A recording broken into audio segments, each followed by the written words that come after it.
Hey there. Curious, have you been trying to decide between South Austin and Kyle for your first home? Well, let me tell you, you are not alone.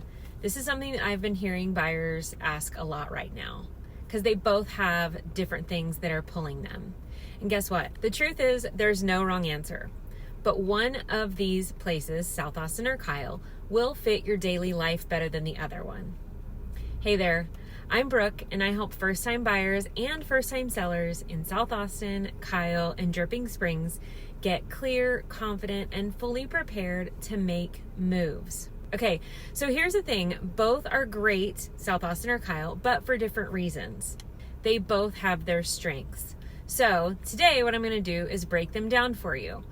I'm not going to fill your feed with fancy jargon or any overwhelm. I just want to give you a little bit of information to help you make a confident decision.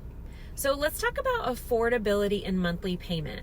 This is really the main thing that I like my clients to focus on. What's your monthly budget comfort zone?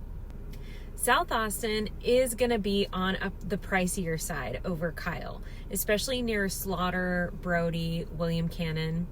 But you'll find there older homes, smaller yards, and you'll be getting the higher price points. And with Kyle, you'll most likely get more square footage, newer construction, lots of new builds out there, and maybe a more comfortable monthly payment. So something to think about, if location is a priority, then South Austin is probably going to win in your home search. But if staying in your monthly budget comfort zone is a bigger priority for you, then Kyle's probably going to be your answer. Okay, so let's talk about commuting and really your day-to-day life. The thing I want you to ask yourself is really, like, on a random Tuesday, where do you need to be? Is it in town at work, or can you work from home? So South Austin is going to work best for you if you want a shorter commute, quick access to restaurants and shopping, and more of that Austin energy. Kyle, on the other hand, is going to be better if you don't mind driving. Yes, there is a commute coming in from Kyle. Or if you're maybe able to work from home a few days a week, that could work out. And if you love the idea of space, calm neighborhoods, and newer everything, then Kyle might be your one. So when we think about the homes themselves in these areas, South Austin is going to bring you 70s to 90s builds, bigger trees, quirkier layouts, a little more of that like unique and character factor for most of the homes. And for the homes in Kyle, you're looking at probably 2000s and newer, bigger master plan communities, home warranties, consistent layouts. So when we look at them, neither one is better or worse. It's just, what do you really want your living experience to feel like? Again, where do you need to be on that Tuesday? Okay, so let's move on to vibes. A majority of South Austin is going to have that keep Austin weird kind of energy. We're talking coffee shops, food trucks, music venues, and a lot of mature neighborhoods. Kyle, on the other hand, is more like your growing families, family friendly, a little bit quieter, lots of newer amenities, parks, trails, more of the planned community features and amenities the neighborhoods are going to offer. So I want you to ask yourself, on a typical Saturday morning, what do you want your life to look like and where do you think you might want to be? That answer is going to help you a lot in deciding which way to move forward. Okay, y'all, so list price is not the only thing to consider.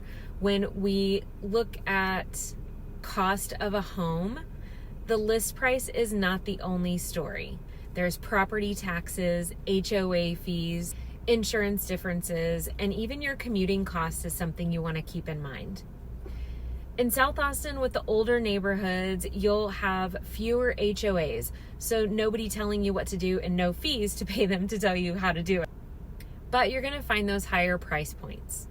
And in Kyle, you'll find those lower prices, but there would likely be HOAs along with the fees that go with them, and maybe some higher tax rates depending on the community that you pick. With the varying prices and the varying monthly costs, running the actual numbers is super helpful to make everything really clear. Okay, so I've got a simple framework for you in how to maybe pick between South Austin and Kyle.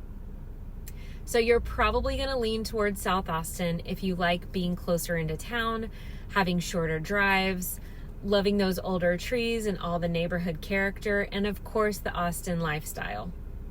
And you'll probably lean towards Kyle if you value having more home for your money, having a newer home, having a little more space, and even a quiet neighborhood. Okay, so if you're feeling torn, I totally get it. It's normal. I have people all the time that are leaning towards one thing, and then after they think about it and talk through everything we just did, they actually end up going in the other direction. And please know that you're not behind if you don't know which direction you want to go yet. This decision takes time to get clarity. So no pressure either way. Both areas are great. The right choice is one that fits your budget, your daily life, and whatever season of life you're stepping into. Because it can come down to a lot of numbers, if you want a personalized side-by-side breakdown, including monthly payment, taxes, HOA, commutes, neighborhoods, just comment or message me, compare my options, and I can help you out. No pressure, no commitment, just clarity so that you can move forward confidently into buying your first home. Talk soon.